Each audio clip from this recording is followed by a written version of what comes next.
we're looking at the right eyeball of an individual sitting inside the orbit. Please keep in mind, orbit, which is formed by several cranial and facial bones, protect the eyeball and also stabilize the structure in three-dimensional space. As you can see, there are multiple other structures that we can find inside the orbit. For example, lacrimal gland, extraocular muscles that are in charge of moving the eyeball. In this model, the bones that we can see easily include frontal bone. Here we have lacrimal bone. We can see part of the maxillary bone, and please keep in mind when we look at the floor of the orbit, most of it is made of maxillary bone. A small portion is made of zygomatic bone. Also, when we go deep in the floor of the orbit, we find a very small section of the palatine bone, basically the vertical plate of the palatine bone. In the medial wall of orbit, behind the lacrimal bone, we can find part of the ethmoid bone. Please keep in mind the space that we have inside the orbit look like a pyramid. When we go to the depth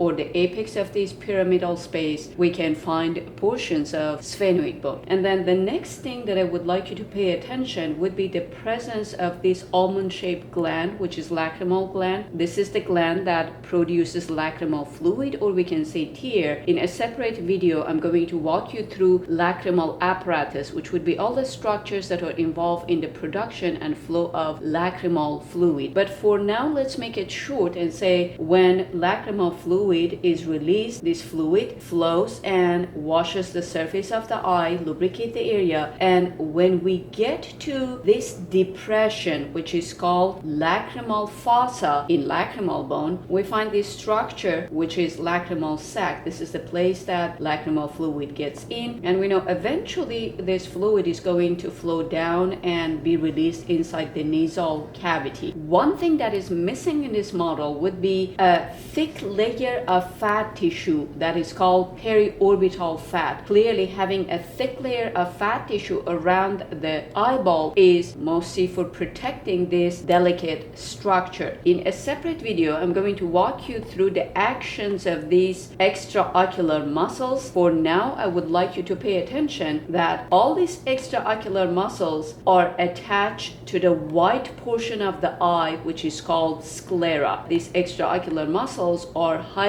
active. Moving the eye is absolutely necessary for our vision. For example, when you need the scanning movement of the eye, let's say you're reading a sentence, or when you are following a moving object, or when your head moves to keep your eyes focused on the image of interest, you need the movement created by extraocular muscles. And attachment of these muscles to the sclera is an indication that sclera is very strong. The strength of sclera comes from bundles of collagen fibers that we find in sclera. The diameter of an adult eyeball is about 2.5 centimeters. That equals 1 inch.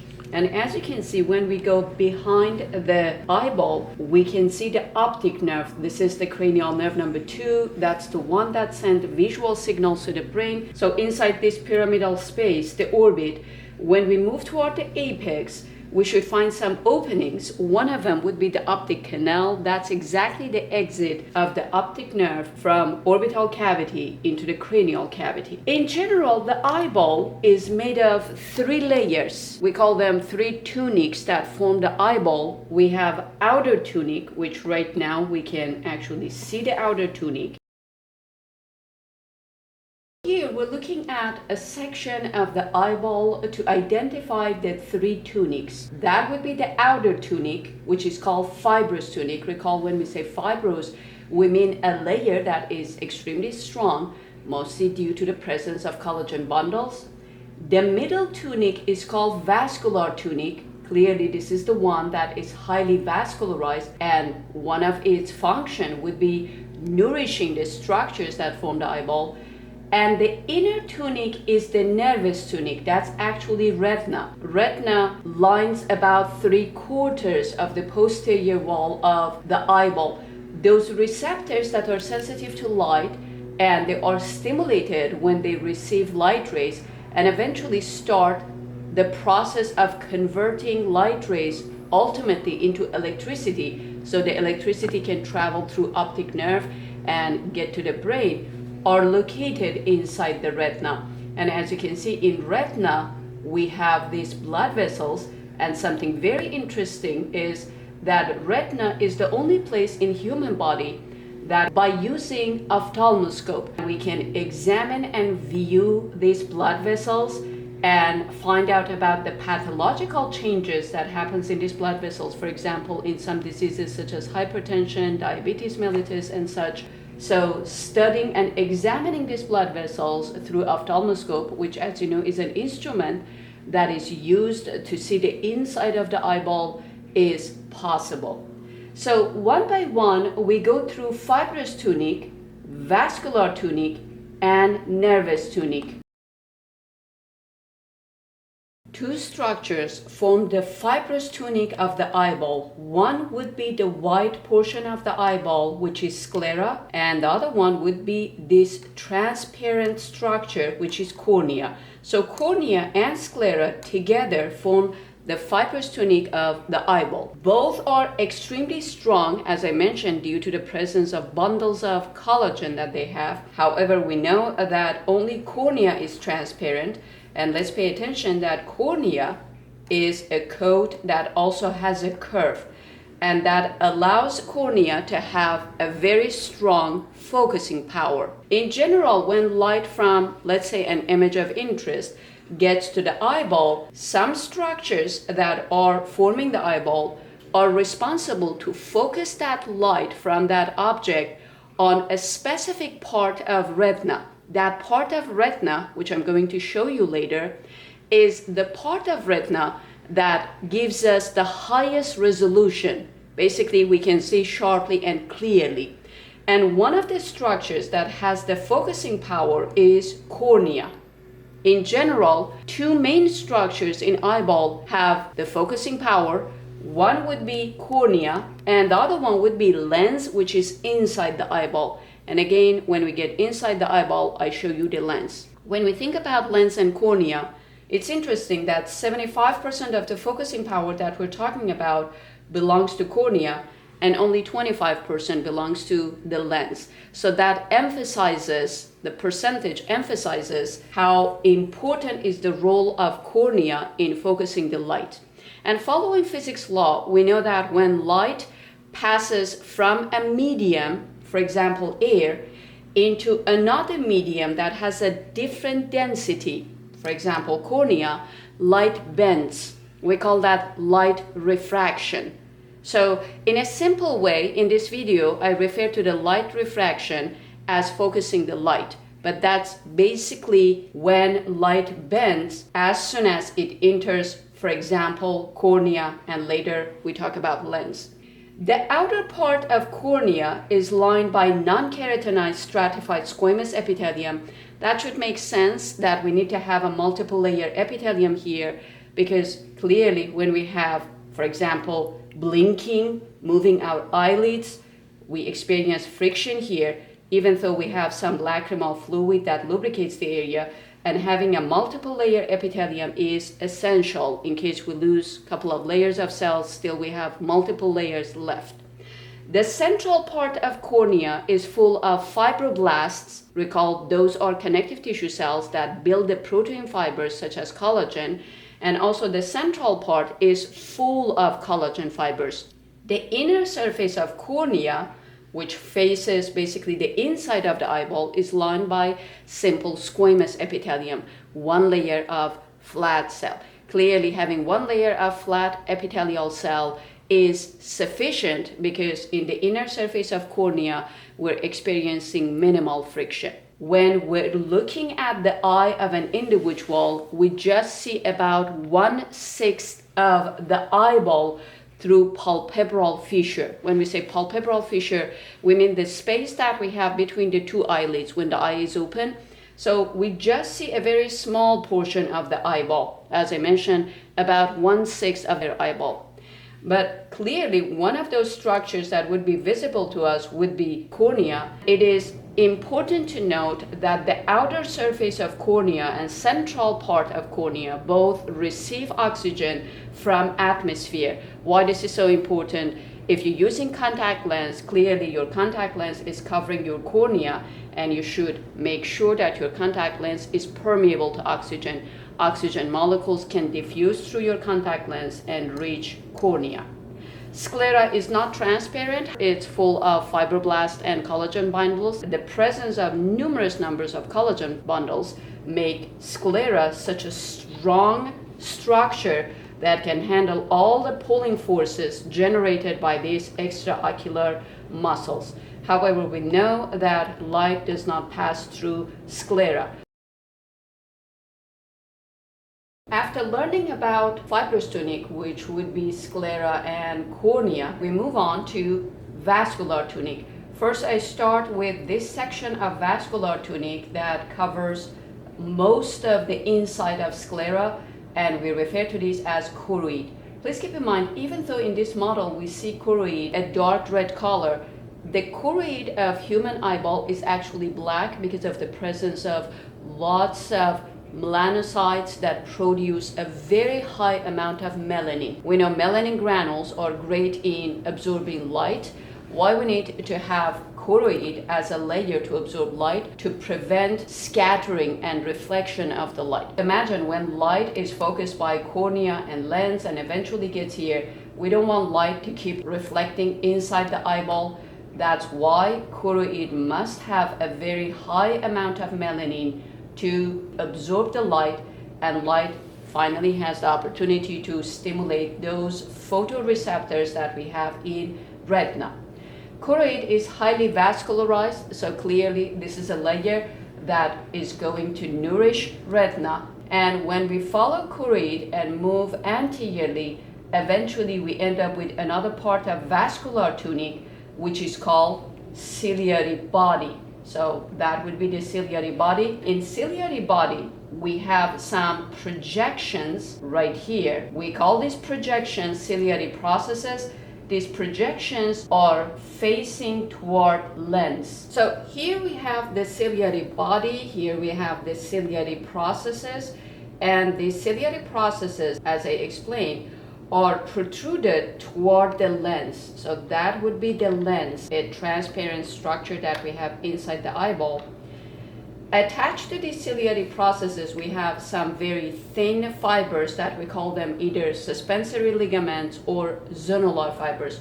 One end of those fibers would be attached to ciliary processes. The other end is attached to the periphery of the lens. So we can say that lens is held to ciliary processes by suspensory ligaments. It is also interesting to note that inside the ciliary body, we do have some circular smooth muscles that we name them ciliary muscles. Contraction and relaxation of ciliary muscles easily change the location of ciliary processes and change the tightness of zonular fibers. And please keep in mind that zonular fibers are attached to the lens. So when the tightness of zonular fibers changes, that will change the shape of the lens. Keep in mind that zonular fibers that are attached to these processes are pulling the lens radially. Ciliary muscles are smooth muscles, so they are controlled by autonomic nervous system. When we are looking far distance, these muscles are relaxed. And by the way, these are very delicate muscles, so human is not designed to keep contracting these muscles. That's why if you think about your everyday life, most of the things that you look at, they are in a far distance from your eyes. When ciliary muscles are relaxed, these processes are located farther away from the lens. Basically, the zonular fibers are very tight.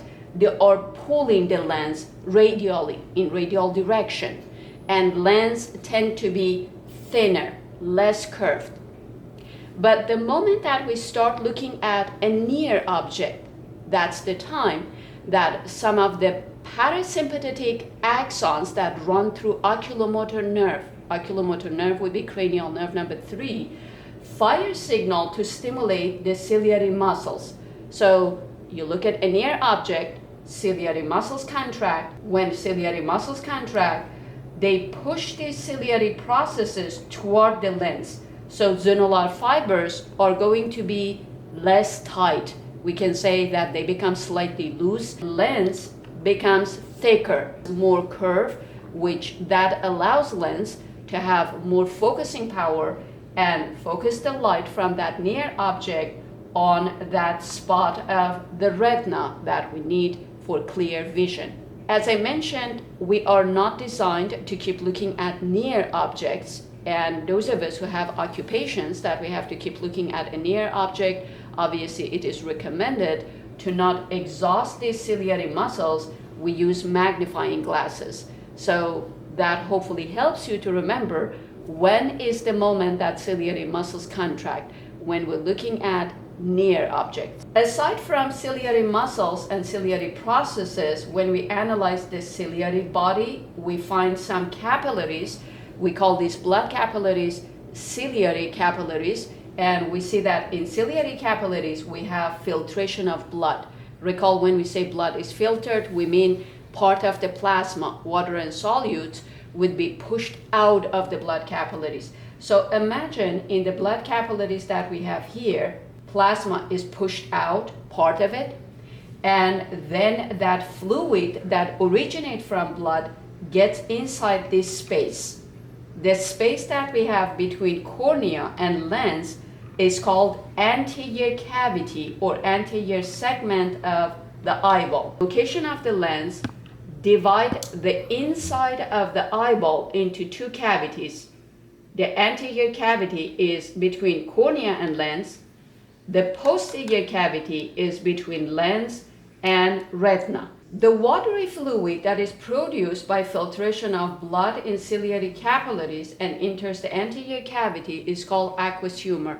This is a watery fluid. It originates from blood, so obviously it contains nutrients and oxygen to supply the structures that we have here. When it flows through the anterior cavity, while it's distributing nutrients and oxygen to the structures, it also can collect their waste. So clearly this fluid at some point should exit the anterior cavity. When we look exactly between sclera and cornea, basically at the junction of sclera and cornea, we do have the opening that is called scleral venous sinus, or we can say canal of Schlemm. That would be the place that aqueous humor, this watery fluid, is going to exit the anterior cavity and go back into bloodstream. So in short, we say aqueous humor is produced in ciliary capillaries and is reabsorbed in canal of Schlemm, scleral venous sinus. What about the fluid that we have in the posterior cavity? First of all, the fluid that we have in the posterior cavity is a jelly-like substance, so it's not watery. It's called vitreous humor, and vitreous humor is produced during embryonic life, and throughout our life it doesn't change that much. So to summarize, we need to have aqueous humor in anterior cavity, vitreous humor in posterior cavity to maintain the shape of the eye, and do not let these layers that form the eyeball to collapse. And also these two fluids maintain the pressure inside the eyeball, the intraocular pressure. When intraocular pressure changes, for example, in patients who have glaucoma, mostly the problem is due to changes in the pressure of aqueous humor. In a healthy individual, in about 90 minutes, the aqueous humor that was produced in ciliary capillaries is reabsorbed. Basically, we say every 90 minutes, the aqueous humor is completely replaced by new aqueous humor. However, if the rate of reabsorption is slower than the rate of production, obviously the pressure in anterior cavity increases. And imagine when aqueous humor pressure increases, it keeps pushing the lens keep pushing the vitreous humor, and vitreous humor is going to keep pushing the retina. And if this problem is not resolved by following a treatment plan, obviously the consequence could be blindness. And as you know, in early stages of glaucoma, we use medication for the patients, but ultimately most of these patients need operation to correct the intraocular pressure. Now I go back again to the vascular tunics. So far I talked about choroid and ciliary body. Attached to the outer margin of ciliary processes, we can find the last segment of vascular tunic, which would be iris. Here we have iris, but to give you a better view, I remove this piece and I show you iris. So that's iris. As you can see, at the center of iris, we have a round hole that is called pupil. Iris is highly vascularized. Also in iris, we have two groups of muscles, radial muscles and circular muscles. Unfortunately, in this model, we don't really see them. However, one thing that we know about iris is that that's the colored portion of the eye that is visible to us. For example, the iris here is brown. If the iris is dark brown or black, that's an indication that we have a very high amount of melanin in iris. If your eye is blue, that simply means in your iris you have a very low amount of melanin. And if the color of your eye is green, that simply means that you have a moderate amount of melanin in iris. And we know melanin is great in absorbing light. Mostly we can say that the goal is to direct light to get inside the eyeball through this hole, through pupil. And please keep in mind, pupil of human is round. In iris, we do have the muscles that they can easily change the diameter of pupil. The muscles that we have in iris are smooth muscles. So they are controlled by autonomic nervous system, sympathetic and parasympathetic nerves. One group of muscle in iris that is in charge of narrowing down pupil is called pupillary constrictor, and they have a circular pattern. So they act as sphincter. The other group that we call them radial muscles are the ones that open up, dilate pupil. Let's use some examples to clarify. In bright light, some parasympathetic axons that travel through oculomotor nerve, cranial nerve number 3, stimulate the circular muscles that we have in iris. Those muscles contract, pupil constrict, it narrows down.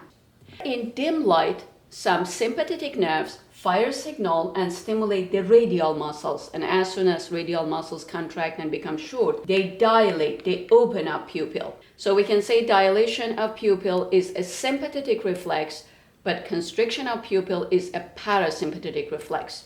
So now let's quickly think about your eye examination. If they place some drops to dilate your pupil, we can say that that drug is classified as a sympathetic drug. When you are emotionally excited, your pupil dilate. Hopefully these couple of examples help you to remember that the pupillary dilator muscles, the radial muscles that we have in iris, are stimulated by sympathetic nerves.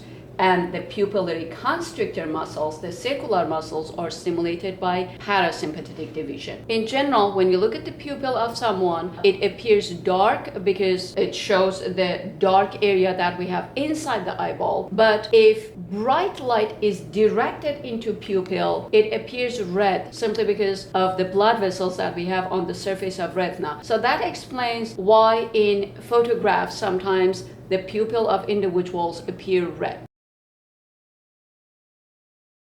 Inside the eyeball, we can see lens, which is located right behind iris and pupil. The location of lens divide inside the eyeball into two spaces. The anterior cavity is in front of lens, basically we say between cornea and lens, and the posterior cavity is between lens and retina. So what I do, I take lens out to show you this anatomical structure. Here we have lens. As you can see, it's clear and transparent. Within the cells of the lens, we find some proteins that we name them crystallins, and they are arranged like layers of onion. So when we dissect the lens of a human eyeball, when we cut the lens with naked eye, we can see those arrangement that I described them as layers of onion. And those crystalline proteins are the ones that form the refractive media of the lens. There is a dense but clear capsule made of connective tissue around the lens that is obviously protecting the lens. And please keep in mind that in the lens we do not have blood vessels. So all these together allow lens to be transparent. And when we look at the lens laterally, we can see that the lens has a curve. But let's not forget that on the periphery of the lens, we do have the zonular fibers or suspensory ligaments that they attach the periphery of the lens to the ciliary processes. And we already learned that in ciliary body, we have those circular smooth muscles named ciliary muscles. That contraction and relaxation of those ciliary muscles can easily change the tightness of zonular fibers, and that allows the lens to change its thickness and curve in order to allow us to see far or near objects. The inner layer of the eyeball is retina, or we can say nervous tunic. Retina lines the 3/4 of the posterior wall of the eyeball. As you can see, retina is attached to the choroid, and as I mentioned before, choroid is in charge of nourishing retina. So these blood vessels that we see in retina are the ones that branch off the blood vessels that we have in choroid. And let's remember that when we use ophthalmoscope, which is an instrument that allows us to project light and through pupil see the inside of the eyeball, retina is the only place where the blood vessels can be viewed directly and examined for pathological changes. In retina, we can identify some important landmarks using, for example, ophthalmoscope. One would be this place. That's exactly the spot that optic nerve exit the eyeball, and we name this landmark optic disc or blind spot. In this place, we do not have photoreceptors, those cells that are stimulated by receiving light rays. It simply means if light from an object is focused exactly on optic disc, we don't see that object. But it's interesting that we do not notice that we have blind spots simply because we keep moving our head and eyes, mostly to help focusing light from image of interest on another portion of retina that give us the highest resolution. To find that place, we have to find first the center of the retina. The center of the retina is a yellow spot that is called macula lutea. And in macula lutea, we find a depression exactly at the center that is called fovea centralis. That's the place that gives us the highest resolution. So those structures that focus the light, they are supposed to exactly focus the light on fovea centralis. And please keep in mind, when light gets to the eyeball, the first structure that focuses the light is cornea. Recall that cornea has about 75% of the focusing power that we expect in eyeball. And the other structure would be the lens. Lens is in charge of 25% of the focusing power, or we can say lens has about 25% of the total focusing power that we expect in eyeball. Even though most resources are emphasizing the role of cornea and lens in focusing the light on fovea centralis, let's not forget what happens to light when it enters fluid. Please keep in mind, in anterior cavity we have aqueous humor. In posterior cavity, we have vitreous humor, and when light enters a fluid, it slightly bends. So in reality, we can say even though cornea and lens are the main structures in charge of focusing the light on fovea centralis, to a slight extent, aqueous humor and vitreous humor play role in focusing the light on fovea centralis. In retina, we have two main layers. One layer of retina that is attached to choroid is called pigmented layer. That would be one layer of epithelial cells that contain melanin granules.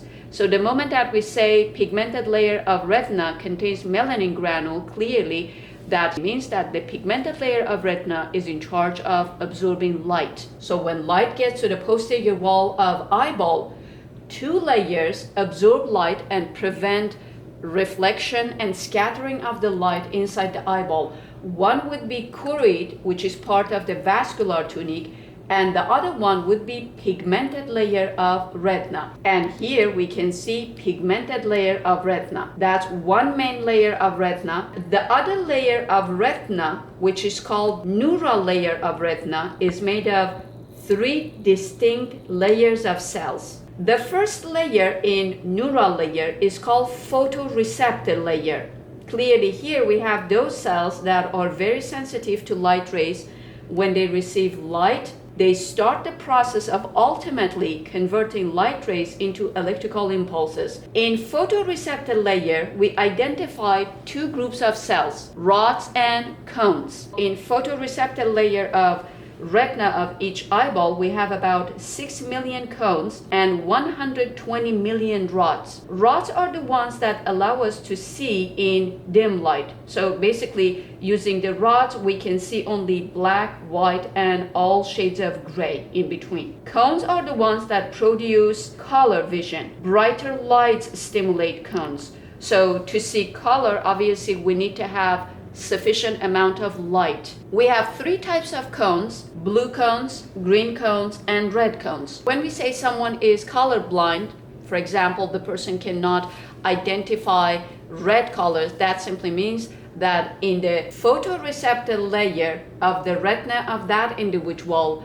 red cones are missing. It is interesting that in fovea centralis, we can find only cones, and that's one of the main reasons that fovea centralis give us the highest resolution. After photoreceptor layer, we have a layer that is called bipolar cell layer. After bipolar cell layer, we have the last layer, which is called ganglion cell layer. So when light gets to retina, the photoreceptors are stimulated, and they're going to stimulate the bipolar cell layer, and in turn bipolar cell layer stimulate the ganglion cell layer. When we follow the axons of ganglion cell layers, we see that these axons combine together and eventually form optic nerve. So optic nerve would be a collection of the axons of ganglion cell layer, and we know optic nerve exits the eyeball through optic canal,